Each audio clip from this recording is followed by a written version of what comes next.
ਸਤਿ ਸ਼੍ਰੀ ਅਕਾਲ ਸਾਰਿਆਂ ਨੂੰ। ਮੈਂ ਜਸਮੀਤ ਭਾਟੀਆ ਔਰ ਜਿਵੇਂ ਕਿ ਮੈਂ ਆਪਣੇ ਸ਼ੋਜ਼ ਦੇ ਦੌਰਾਨ ਕੋਰਸਿਸ ਡਿਸਕਸ ਕਰਦਾ ਰਹਿੰਦਾ ਸਟੂਡੈਂਟਸ ਦੇ ਨਾਲ ਕਿ ਕੋਈ ਬੀਟੈਕ ਮਕੈਨੀਕਲ ਹੈ ਉਹਨਾਂ ਨੂੰ ਕਿਹੜਾ ਕੋਰਸ ਸੂਟ ਕਰਦਾ ਹੈ, ਸੋ 12th ਨਾਨ ਮੈਡੀਕਲ ਹੈ ਉਹਨਾਂ ਨੂੰ ਕਿਹੜੇ ਕੋਰਸਿਸ ਸੂਟ ਕਰਦੇ ਆ। ਸੋ ਅੱਜ ਦੇ ਸ਼ੋਅ ਦੇ ਦੌਰਾਨ ਆਪਾਂ ਸਿਵਲ ਇੰਜੀਨੀਅਰਿੰਗ ਨੂੰ ਰਿਲੇਟਡ ਕੋਰਸਿਸ ਡਿਸਕਸ ਕਰਾਂਗੇ। ਕੁਝ ਯੂਜੀ ਕੋਰਸਿਸ ਵੀ ਡਿਸਕਸ ਕਰਾਂਗੇ, ਕੁਝ ਪੀਜੀ ਕੋਰਸਿਸ ਵੀ ਡਿਸਕਸ ਕਰਾਂਗੇ।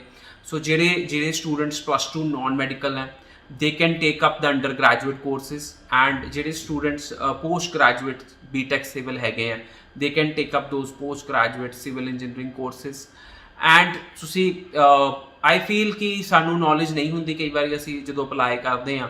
so through these videos we try to tell you ਕਿ which courses are suitable for you and you can take up these courses। so BTech civil ਤੋਂ ਹੀ ਸ਼ੁਰੂ ਕਰਦੇ ਹਾਂ ਕਿ ਕਿਹੜੇ BTech civil ਵਾਲੇ ਸਟੂਡੈਂਟਸ ਕਿਹੜੇ ਕੋਰਸਿਸ ਲੈ ਸਕਦੇ ਆ। ਸੋ ਜੈਨਰਿਕ ਜੇ ਮੈਂ ਗੱਲ ਕਰਾਂ ਤਾਂ BTech ਸਟੂਡੈਂਟਸ ਪ੍ਰੋਜੈਕਟ ਮੈਨੇਜਮੈਂਟ ਦਾ ਰੈਗੂਲਰ ਜਿਹੜਾ ਕੋਰਸ ਹੈਗਾ, ਕਾਮਨ ਕੋਰਸ ਹੈਗਾ ਜਿਹੜਾ ਕੋਈ ਵੀ BTech ਸਟੂਡੈਂਟ ਲੈ ਸਕਦਾ ਹੈ। ਸੋ ਪ੍ਰੋਜੈਕਟ ਮੈਨੇਜਮੈਂਟ ਦਾ ਇੱਕ ਜਿਹਨੂੰ ਕਹਿੰਦੇ ਆ ਵੈਰੀ ਕਾਮਨ ਜਿਹੜਾ ਕੋਰਸ ਹੈ ਉਹ ਸਟੂਡੈਂਟਸ ਲੈ ਸਕਦੇ ਆ। ਸੋ ਕੋਈ ਵੀ ਸਟੂਡੈਂਟ ਆ ਉਹ ਪ੍ਰੋਜੈਕਟ ਮੈਨੇਜਮੈਂਟ ਦਾ ਕੋਰਸ ਲੈ ਸਕਦੇ ਆ। and project management is really ਜਿਹਨੂੰ ਕਹਿੰਦੇ general course and anybody can choose the project management course।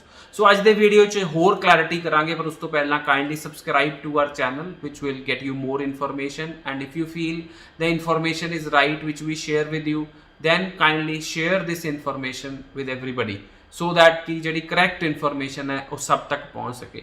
ਸੋ ਸਾਰੇ ਕਾਲਜਿਸ ਤਾਂ ਨਹੀਂ ਮੈਂ ਡਿਸਕਸ ਕਰ ਸਕਦਾ ਅੱਜ ਦੇ ਇਸ ਵੀਡੀਓ 'ਚ because there list is too long, but ਅੱਜ Saint Clair, Conestoga, Loyalist, Niagara, ਸੂ, Seneca, Fleming, Northern, Lambton and M college ਬਾਰੇ ਡਿਸਕਸ਼ਨ ਕਰਾਂਗੇ। ਸੋ ਮੇਰੀ ਕੋਸ਼ਿਸ਼ ਹੁੰਦੀ ਹੈ ਕਿ ਆਪਾਂ ਵੱਖ-ਵੱਖ ਜਗ੍ਹਾ ਦੇ ਕਾਲਜਿਸ ਡਿਸਕਸ ਕਰ ਲਈਏ। ਸੋ ਸੇਂਟ ਕਲੇਅਰ ਕਾਲਜ ਵਿੱਚ ਕਿਹੜੇ ਪ੍ਰੋਗਰਾਮਸ ਹੈਗੇ ਆ for related to civil engineering ਜਿਹੜੇ BTech ਸਿਵਲ ਵਾਲੇ ਵੀ ਕਰ ਸਕਦੇ ਆ ਔਰ +2 ਨਾਨ ਮੈਡੀਕਲ ਵਾਲੇ ਸਟੂਡੈਂਟਸ ਵੀ ਕਰ ਸਕਦੇ ਆ।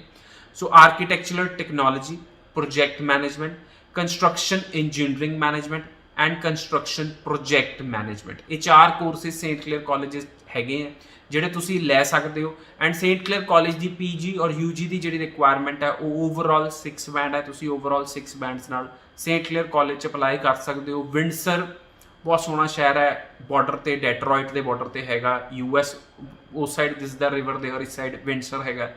ਸੋ ਮੇਰੀ ਕੋਸ਼ਿਸ਼ ਹੁੰਦੀ ਹੈ ਪਰਸਨਲੀ ਸਾਰੇ ਕਾਲਜਿਸ ਵਿਜ਼ਿਟ ਕਰਕੇ ਆਵਾਂ to see where the students will be studying. So ਬਹੁਤ ਸੋਹਣਾ ਸ਼ਹਿਰ ਹੈ ਵਿੰਡਸਰ, ਤੁਸੀਂ ਜਾ ਸਕਦੇ ਹੋ ਪੜ੍ਹਨ ਲਈ। ਐਂਡ ਓਨਟਾਰੀਓ ਵਿੱਚ ਹੈ Saint Clair college and overall 6 band ਦੇ ਨਾਲ ਤੁਸੀਂ ਅਪਲਾਈ ਕਰ ਸਕਦੇ ਹੋ। ਐਂਡ ਫੀਸ ਵੀ ਜੇ ਮੈਂ ਗੱਲ ਕਰਾਂ ਤਾਂ ਸੇਂਟ ਕਲੇਅਰ ਕਾਲਜ ਦੀ ਅਫੋਰਡੇਬਲ ਹੈਗੀ ਹੈ, 15,500 ਤੋਂ ਲੈ ਕੇ 16,500 ਦੇ ਵਿੱਚ ਹੈ fees, which is again an affordable fees. So Conestoga college environmental building science और कंस्ट्रक्शन प्रोजेक्ट मैनेजमेंट का पोस्ट ग्रैजुएट कोर्स है। सो कोनेस्टोगा कॉलेज जे तुसी पोस्ट ग्रैजुएट कोर्स अप्लाई करते हो तो 6.5 band, no band less than 6 and if you apply for an undergraduate course तो overall 6 band के नाल कोनेस्टोगा कॉलेज तुसी अप्लाई कर सकते हो। So Conestoga college is in Kitchener which is the Doon educational region जिस Waterloo, Doon, Kitchener, Brantford, Guelph सारे छोटे शहर कंबाइन आ जाते हैं। And Conestoga College is a prominent location which is like 1.5 hours from Toronto and it's on the way to Windsor। So Conestoga College is on the way to Windsor, so when I was traveling to Windsor, so I stopped at Conestoga College and then we traveled to Windsor, so they are really connected। So it's 1.5 hours drive from Toronto to Kitchener and then 3.5 hours more to Windsor। So it is like 5 hours, Windsor is 5 hours from Toronto downtown। So students, Conestoga College is also really good college if you're looking forward to studying in Conestoga College। Then we'll discuss Loyalist College which is in Belleville and they have civil engineering technician and project management the course offer ਕਰ ਰਹੇ ਆ। ਸੋ Loyalist college ਜੇ ਤੁਸੀਂ UG 'ਚ apply ਕਰਦੇ ਹੋ ਤਾਂ overall 6 band and ਜੇ ਤੁਸੀਂ ਪੋਸਟ ਗ੍ਰੈਜੂਏਟ ਪ੍ਰੋਗਰਾਮ ਅਪਲਾਈ ਕਰਦੇ ਹੋ ਤਾਂ 6.5, ਨੋ ਬੈਂਡ ਲੈਸ ਦੈਨ 6 ਦੇ ਨਾਲ ਲੋਇਲਿਸਟ ਕਾਲਜ 'ਚ ਤੁਸੀਂ ਅਪਲਾਈ ਕਰ ਸਕਦੇ ਹੋ। Now Loyalist College is on the way to Montreal, you can say that Loyalist College is on the way to Montreal, like Montreal is on the other side of the ਜਿਵੇਂ ਹੁਣ ਮੈਂ ਗੱਲ ਕੀਤੀ ਕਿ Windsor ਇੱਕ side ਹੈ ਤਾਂ ਦੂਜੀ ਸਾਈਡ ਮੌਂਟਰੀਅਲ ਹੈ ਐਂਡ ਦੂਜੀ ਸਾਈਡ ਪੀਟਰਸਬਰੋ ਐਂਡ ਆਲ ਹੈ।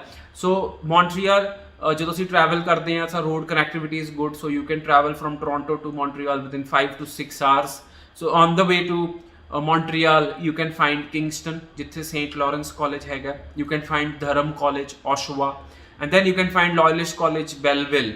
So these colleges are on the way to Montreal, and Montreal is a prime location where you can study also. So Belleville is 2 hours from Toronto, and Belleville ਵਿੱਚ ਵੀ 2 courses ਹੈਗੇ ਆ ਜਿਹੜੇ civil engineering ਦੇ students ਕਰਨਾ ਚਾਹਣਗੇ, and Belleville +2 non medical ਵਾਸਤੇ ਵੀ civil related courses ਹੈਗੇ ਆ. Then Niagara College. So Niagara College is on the Niagara Falls, and 2 campuses ਹੈਗੇ ਆ, Niagara on the Lake and Welland campus. So 2 campuses are there for Niagara College. So Niagara on the Lake campus ਦਾ ਨਾਮ change ਕਰ ਦਿੱਤਾ ਗਿਆ, ਜਿਹਦਾ Dan Patterson campus ਦਾ ਨਾਮ ਰੱਖ ਦਿੱਤਾ ਗਿਆ ਹੈ, ਔਰ ਡੈਨ ਪੈਟਰਸਨ ਪ੍ਰੈਜ਼ੀਡੈਂਟ ਹੈਗੇ ਸੀ ਨਾਇਗਰਾ ਕਾਲਜ ਦੇ, ਇਸ ਕਰਕੇ Niagara on the Lake campus ਦਾ ਨਾਮ ਡੈਨ ਪੈਟਰਸਨ ਕੈਂਪਸ ਰੱਖ ਦਿੱਤਾ ਗਿਆ ਹੈ. ਸੋ ਨਾਇਗਰਾ ਕਾਲਜ 'ਚ civil engineering technician and civil engineering technology ਦਾ ਕੋਰਸ ਹੈਗਾ ਜਿਹੜਾ ਸਟੂਡੈਂਟਸ ਕਰ ਸਕਦੇ ਆ. ਸੂ ਕਾਲਜ, ਹੁਣ ਅਸੀਂ ਸੂ ਕਾਲਜ ਦੀ ਗੱਲ ਕਰਦੇ ਹਾਂ. ਸੋ ਸੂ college comes under Algoma region. Algoma region 'ਚ ਸੂ ਕਾਲਜ ਆ ਜਾਂਦਾ ਹੈ. ਸੋ ਅਲਗੋਮਾ ਰੀਜਨ 'ਚ ਜਿਵੇਂ ਕੈਂਬਰੀਅਨ ਕਾਲਜ ਸਡਬਰੀ ਆਉਂਦਾ ਹੈ, ਆਈ ਫੀਲ ਅਲਗੋਮਾ ਰੀਜਨ 'ਚ ਅਲਗੋਮਾ ਯੂਨੀਵਰਸਿਟੀ ਆ ਜਾਂਦੀ ਹੈ, ਐਂਡ ਸੂ ਕਾਲਜ ਆ ਜਾਂਦਾ ਹੈ. ਸੋ ਸੂ ਕਾਲਜ ਸੂ ਸੇਂਟ ਮੈਰੀ 'ਚ ਹੈ, RNIP 'ਚ ਆਉਂਦਾ ਹੈ ਸੂ ਸੇਂਟ ਮੈਰੀ, ਐਂਡ ਸੂ ਕਾਲਜ ਦੀ ਜਿਹੜੀ ਰਿਕੁਆਇਰਮੈਂਟ ਹੈ ਓਵਰਆਲ 6 ਬੈਂਡ ਹੈ. Project management and civil engineering technician and technology ਦਾ ਕੋਰਸ ਤੁਸੀਂ ਕਰ ਸਕਦੇ ਹੋ ਸੂ ਕਾਲਜ 'ਚ. And Soo College is also a great place to study, and I have visited Sault Ste. Marie 3-4 times. So students, जब तक मैं खुद नहीं visit करता college, I feel I need to see where the college is, how's the city, and J college international department कितना students ਨੂੰ services provide कर रहा. So मेरी कोशिश होती है ਜਦੋਂ ਵੀ मैं Canada जाना, so I visit all the colleges, maybe not just for the first time I visit the colleges. मैं बार बार उस कॉलेज विजिट करदा. कॉलेजेस ਦੇ ਕੁਝ ਚੇਂजेस ਆਏ ਹੁੰਦੇ, ਉਹ ਡਿਸਕਸ਼ਨਸ ਕਰਨੀਆਂ ਜ਼ਰੂਰੀ ਹੁੰਦੀਆਂ. ਸਟੂਡੈਂਟਸ ਨੂੰ ਅਕੋਮੋਡੇਸ਼ਨ ਮਿਲ ਰਹੀ ਹੈ ਨਹੀਂ ਮਿਲ ਰਹੀ, ਉਹ ਦੇਖਣਾ ਜ਼ਰੂਰੀ ਹੁੰਦਾ. So I try to maintain good relationship with the college team, and so that we are working directly with them and we can get better responses. So Soo College is again a great place to study. So ਉੱਥੇ ਹੀ Algoma university ਆ ਜਾਂਦੀ ਹੈ, ਜਿਹਦੇ 'ਚ post graduate programme project management ਹੈਗਾ, ਤੁਸੀਂ ਕਰ ਸਕਦੇ ਹੋ ਜਿਨ੍ਹਾਂ ਨੇ BTech ਸਿਵਲ ਕੀਤੀ, ਐਂਡ 2 years ਪ੍ਰੋਗਰਾਮ ਹੈਗਾ ਅਲਗੋਮਾ ਯੂਨੀਵਰਸਿਟੀ ਦਾ. ਐਂਡ ਦੈਨ ਅਸੀਂ ਗੱਲ ਕਰਾਂਗੇ Seneca college is also offering civil engineering technician. The IELTS requirement is 6.5, no band less than 6, and Seneca is in GTA region. You can apply for Seneca College also. Fleming college ਦੀ ਗੱਲ ਕਰਾਂਗੇ. Advanced water system operation management ਦਾ course ਹੈ and project management ਦਾ course ਹੈ. Fleming college is in Peterborough, and Peterborough ਦੇ ਵਿੱਚ Trent university ਵੀ ਹੈਗੀ ਹੈ. It's a good place to study, very close to Toronto. 1.5 hours to 2 hours ਦਾ ਡਿਸਟੈਂਸ ਰਹਿੰਦਾ ਫਲੇਮਿੰਗ ਕਾਲਜ ਦਾ. ਸੋ ਸਟੂਡੈਂਟਸ ਵੱਖ-ਵੱਖ ਕਾਲਜਿਸ 'ਚ ਜੋ ਤੁਸੀਂ ਪੜ੍ਹਨ ਜਾਂਦੇ ਹੋ, it's great environment, international exposure ਮਿਲਦਾ ਤੁਹਾਨੂੰ, and you tend to learn so many things when you are in Canada. And IRCC ਦੇ webinars ਵੀ ਹੋ ਰਹੇ, ਉਹਦੇ 'ਚ ਵੀ ਦੱਸਿਆ ਜਾ ਰਿਹਾ ਕਿ Canada is a great place for settlement if you are a good student. So we have to realize our dream. So ਕਾਫੀ ਅੱਛਾ ਲੱਗਦਾ ਕਿ you love my life, ਜਿਹੜੇ ਅਸੀਂ ਸ਼ੋਜ਼ ਡੇਲੀ ਕਰੀਦੇ 3 ਤੋਂ 3:15 ਵਜੇ ਡੇਲੀ ਮੈਂ ਆਪਣੇ ਲੈਂਡਮਾਰਕ ਦੇ YouTube ਚੈਨਲ ਤੇ ਵੀ ਲਾਈਵ ਹੋਣਾ, E9 ਤੇ ਵੀ ਲਾਈਵ ਹੋਣਾ. So you come to that live shows, and it gives us motivation to get you information on the daily basis. And students are requesting me कि sir इस course बारे दसो, इस stream बारे दसो. So I am trying to gather that information and trying to share with you.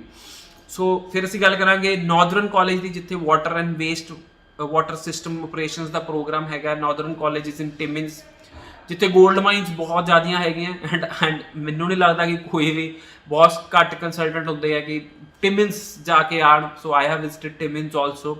It's a small city with 40,000 population. So ਮੈਂ ਦੱਸਾਂ students, there are cities in Canada which have 4,000 population also, but there are job opportunities there. So don't see a city by a population thing.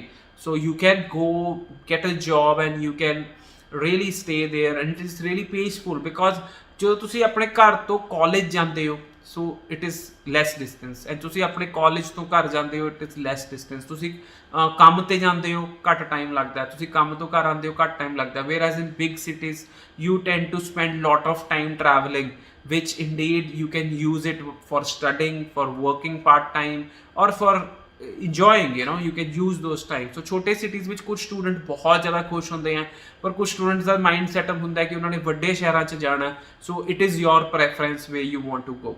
Lambton College has 3 campuses. One is Mississauga, one is Toronto, another one is Sarnia. So Lambton College is in very high demand. Advanced project management, construction project management, environmental technician, water and waste water systems operation the program ਹੈਗਾ। सो UG program है environmental technician वाला, and advanced project management and construction project management are post graduate programs. So IELTS requirement is 6.5, no band less than 6, and UG over 6 each the requirement है Lambton College ਦੀ। then ਅਸੀਂ ਗੱਲ ਕਰਾਂਗੇ M College the, which is also offering project management, which is in Quebec. And if you are looking forward to studying in Quebec, the M College is offering a lot of good quality education to students. So student, ਅੱਜ ਦੇ show ਵਿੱਚ ਇਹ ਸਾਰੇ colleges ਹੀ discuss ਕਰ ਸਕਾਂਗੇ, ਕਿਉਂਕਿ ਜਦੋਂ ਜ਼ਿਆਦਾ ਵੱਡਾ ਸ਼ੋਅ ਹੋ ਜਾਂਦਾ ਤਾਂ ਲੋਕੀ ਪਸੰਦ ਨਹੀਂ ਕਰਦੇ। ਸੋ ਅਗਲੇ ਸ਼ੋਅ ਵਿੱਚ ਸਿਵਲ ਇੰਜੀਨੀਅਰਿੰਗ ਦੇ ਰਿਲੇਟਡ ਹੋਰ ਸਾਰੇ ਕਾਲਜਿਸ ਆਪਾਂ ਸ਼ੇਅਰ ਕਰਾਂਗੇ। ਸੋ ਲੈਂਡਮਾਰਕ ਇਮੀਗ੍ਰੇਸ਼ਨ ਬਹੁਤ ਸਾਰੇ ਕਾਲਜਿਸ ਰਿਪਰੈਜ਼ੈਂਟ ਕਰਦੀ ਹੈ ਕੈਨੇਡਾ 'ਚ, ਐਂਡ ਅਸੀਂ ਕੋਸ਼ਿਸ਼ ਕਰਦੇ ਹਾਂ ਕਿ ਡਾਇਰੈਕਟਲੀ ਸਾਰੇ ਕਾਲਜਿਸ ਨਾਲ ਕੰਮ ਕੀਤਾ ਜਾਏ ਤਾਂ ਕਿ ਸਟੂਡੈਂਟਸ ਨੂੰ ਅੱਛੀਆਂ ਸਰਵਿਸਿਜ਼ ਦਿੱਤੀਆਂ ਜਾਣ। ਸੋ ਜੇ ਤੁਸੀਂ ਸਾਡੇ ਆਫਿਸਿਸ ਵਿਜ਼ਿਟ ਕਰਨਾ ਚਾਹੁੰਦੇ ਹੋ ਤਾਂ ਬੇਸ਼ੱਕ ਵਿਜ਼ਿਟ ਕਰ ਸਕਦੇ ਹੋ, ਔਰ ਜੇ ਤੁਸੀਂ ਮੈਨੂੰ ਮਿਲਣਾ ਚਾਹੁੰਦੇ ਹੋ ਤਾਂ ਅਪਾਇੰਟਮੈਂਟ ਲੈ ਕੇ ਮੈਨੂੰ ਵੀ ਮਿਲ ਸਕਦੇ ਹੋ। ਸੋ ਕਾਲ ਕਰ ਸਕਦੇ ਹੋ 90413 90412, ਐਂਡ ਤੁਸੀਂ ਈਮੇਲ ਕਰ ਸਕਦੇ ਹੋ info@landmarkimmigration.com। Thank you so much.